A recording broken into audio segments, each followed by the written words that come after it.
Comissão sobre mortos e desaparecidos políticos e o governo Lula decidiram reabrir a investigação sobre a morte do ex-presidente Juscelino Kubitschek lá em 76. O caso, que foi oficialmente tratado como um acidente de trânsito, volta a ser analisado diante de novas evidências sobre uma possibilidade de um atentado político.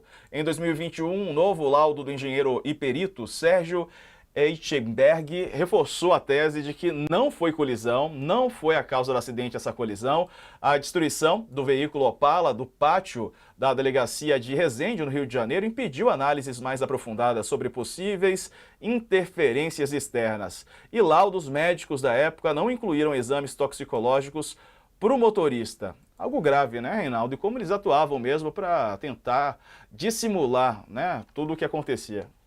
Não se conseguiu chegar a nenhuma evidência de que tenha sido atentado, e um exame mais acurado. A análise do perito foi a seguinte: não dá para dizer que foi, mas também não dá para dizer que não foi. Então ficou uma coisa meio assim, né? O que há aí é o seguinte, né?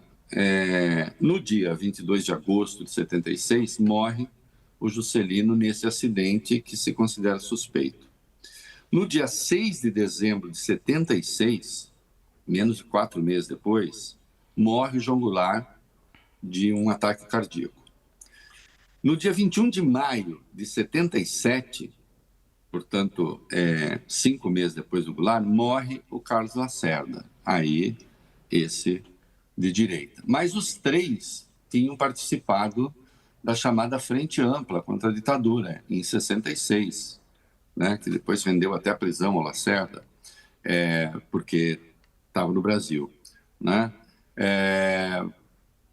E estava em curso, naquele período, a chamada Operação Condor, né? Operação Condor. As ditaduras da América Latina, né? E o Brasil fez parte dos entendimentos iniciais dessa operação. As ditaduras começaram a trocar informações para a eliminação mesmo de adversários dos regimes ditatoriais, né? O Orlando Letelier foi morto no Chile, embaixador, apoiador do governo do Allende. Ele foi morto em Washington, num atentado à bomba. A polícia do Pinochet o encontrou lá, né? E matou, né?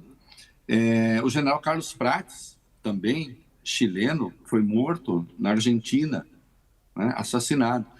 No Brasil, nós tivemos um caso, e eu lembro o quanto a molecada, se mobilizou, né?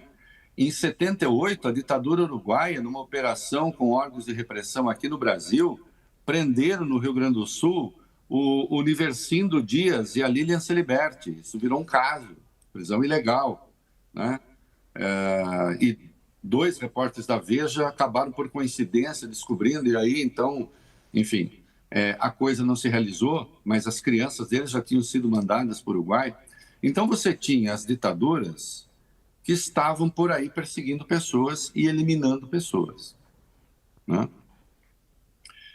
Como morrem 3 pessoas que tinham sido caçadas pelo regime, se você olhar aqui, morre em menos de um ano, né? O Juscelino morreu no dia 22 de agosto de 76, o Lacerda, o terceiro, 21 de maio de 77. Né?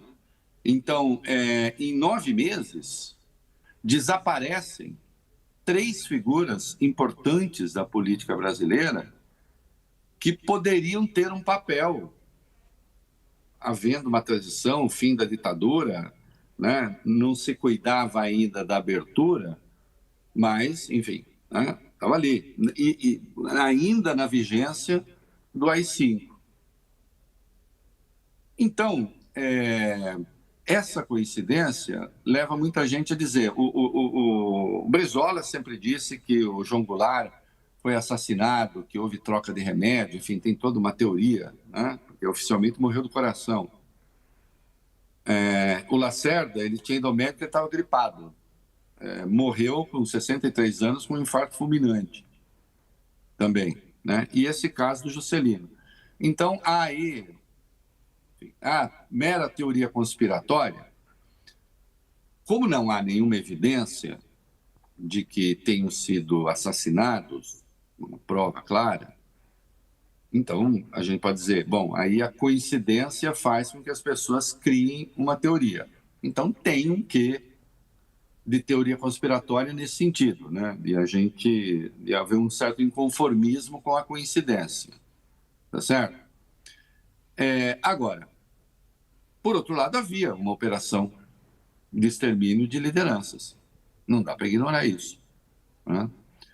Não há nenhuma evidência de que o Brasil tivesse participado com militares da Operação Condor, embora a ideia original tenha sido de um militar brasileiro, né? Numa reunião em Caracas, né? Não há nenhuma evidência que tenha participado ativamente disso, né? Os nossos militares, os nossos ditadores, eles olhavam com certo desprezo para os outros ditadores, que eles se consideravam melhores e mais sofisticados, e eram mesmo, né? Mas, de qualquer modo, a colaboração certamente existiu. O caso do Universindo Dias e da Lilian Celiberto deixa isso claro. Eles foram presos aqui no Brasil com a colaboração de funcionários do DOPS aqui, né? Então, sim, isso estava presente, e acho que, havendo uma dúvida razoável, é preciso que se faça investigação, né? Que se tenha um laudo decisivo dizendo não, foi acidente mesmo, não houve, não, não tem. Agora, vamos ver como é que é. Claro que não é fácil fazer essa investigação, né?